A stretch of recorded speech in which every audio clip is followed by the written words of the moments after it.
بسم اللہ الرحمن الرحیم۔ خواتین و حضرات، میں ہوں رابعہ عثمان اور آپ سب کو السلام علیکم۔ ناظرین، پل صراط کیا ہے؟ یہ کہاں واقع ہوگا؟ پل صراط کن خصوصیات کا حامل ہوگا؟ اور پل صراط پر سے گزرنے والے لوگ کون ہوں گے؟ جو لوگ پل صراط پار نہ کر سکیں گے ان کا انجام کیا ہوگا؟ پل صراط کے بارے میں رسول اللہ صلی اللہ علیہ وسلم نے کیا ارشاد فرمایا؟ یہی آج کی ہماری ویڈیو کا موضوع ہے۔ ویڈیو میں آگے بڑھنے سے پہلے اگر آپ ہمارے چینل پر نئے آئے ہیں تو برائے مہربانی ہمارا چینل رابعہ عثمان اسلامک چینل کے سبسکرائب کر کے نوٹیفیکیشن بیل کو آن کر دیں، جہاں آپ کو اسلامی ہسٹری، احادیث اور اسلامی واقعات پر مبنی ویڈیوز ملتی رہیں گی۔ ناظرین، پل صراط سے جب گزر ہوگا اس وقت صرف 3 جگہیں ہوں گی: جہنم، جنت اور پل صراط۔ رسول اللہ صلی اللہ علیہ وسلم نے فرمایا، سب سے پہلے میں اور میری امت پل صراط کو طے کریں گے۔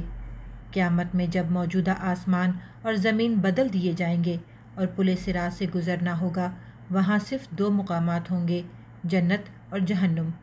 جنت تک پہنچنے کے لیے لازماً جہنم کے اوپر سے گزرنا ہوگا۔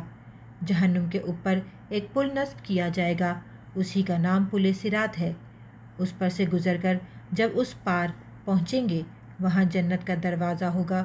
وہاں رسول اللہ صلی اللہ علیہ وسلم موجود ہوں گے اور سب اہل جنت کا استقبال کریں گے۔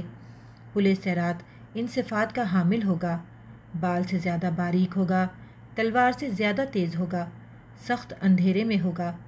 اس کے نیچے جہنم بھی نہایت تاریکی میں ہوگی، سخت بھپری ہوئی اور غضبناک ہوگی۔ گناہ گار کے گناہ گزرتے وقت مجسم اس کی پیٹھ پر ہوں گے۔ اگر اس کے گناہ زیادہ ہوں گے تو اس کے بوجھ سے اس کی رفتار کم ہو جائے گی۔ اللہ تعالی ہمیں اس صورت سے اپنی پناہ میں رکھے، آمین۔ اور جو آدمی گناہوں سے ہلکا ہوگا اس کی رفتار پل صراط پر تیز ہوگی۔ اس کے اوپر آنکڑے لگے ہوں گے اور نیچے کانٹے بکھرے ہوئے ہوں گے جو قدموں کو زخمی کر کے اسے متاثر کریں گے۔ لوگ اپنی بدعمالیوں کی وجہ سے اس سے متاثر ہوں گے۔ بے ایمانی اور بدعمالیوں کی وجہ سے ان کے پاؤں پھسل کر وہ جہنم کے گڑھے میں گر رہے ہوں گے۔ ان کی بلند چیخ و پکار سے پل صراط پر وحشت طاری ہوگی۔ رسول اللہ صلی اللہ علیہ وسلم پل صراط کی دوسری طرف جنت کے دروازے پر کھڑے ہوں گے۔ جب ہم پل صراط پر پہلا قدم رکھیں گے تو آپ صلی اللہ علیہ وسلم اللہ تعالیٰ سے دعا کرتے ہوں گے، یا ربی سلم، یا ربی سلم، یا ربی سلم۔ نبی کریم صلی اللہ علیہ وسلم کے لیے درود پاک پڑھیں۔ لوگ اپنی آنکھوں سے بہت سے لوگوں کو پل صراط سے گزرتا ہوا دیکھیں گے اور بہت سے لوگوں کو اس سے نجات حاصل کردہ دیکھیں گے۔ بندہ اپنے والدین کو پل صراط پر دیکھے گا لیکن ان کی کوئی فکر نہیں کرے گا۔ وہاں تو بس ایک ہی فکر ہوگی، کسی طرح میں خود پار ہو جاؤں۔ روایت میں آتا ہے کہ حضرت عائشہ رضی اللہ تعالیٰ عنہا قیامت کو یاد کر کے رونے لگی۔ رسول اللہ صلی اللہ علیہ وسلم نے پوچھا، عائشہ کیا بات ہے؟ حضرت عائشہ نے فرمایا، مجھے قیامت یاد آ گئی۔ یا رسول اللہ، کیا ہم وہاں پر اپنے والدین کو یاد رکھیں گے؟ کیا ہم وہاں اپنے محبوب لوگوں کو یاد رکھیں گے؟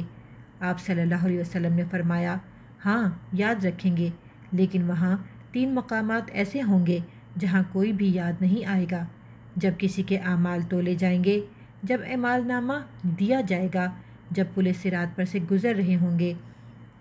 دنیاوی فتنوں کے مقابلے میں حق پر جمے رہو۔ دنیاوی فتنے تو سراب ہیں، ان کے مقابلے میں ہمیں مجاہدہ ہو کر چلنا چاہیے اور ہر ایک کو دوسرے کی جنت حاصل کرنے پر مدد کرنی چاہیے، جس کی وسعت آسمان اور زمین سے بھی بڑی ہے۔ اس پیغام کو صدقہ جاریہ سمجھ کر آگے شیئر کریں۔ اسی امید کے ساتھ اجازت دیں کہ آپ کو ہماری ویڈیو پسند آئی ہوگی۔ ملتے ہیں بہت جلد ایک نئی تاریخی، تحقیقی اور معلوماتی ویڈیو کے ساتھ۔ دیکھتے رہیں رابعہ عثمان اسلامک چینل۔ اللہ تعالی ہم سب کا حامی و ناصر ہو۔ اللہ حافظ۔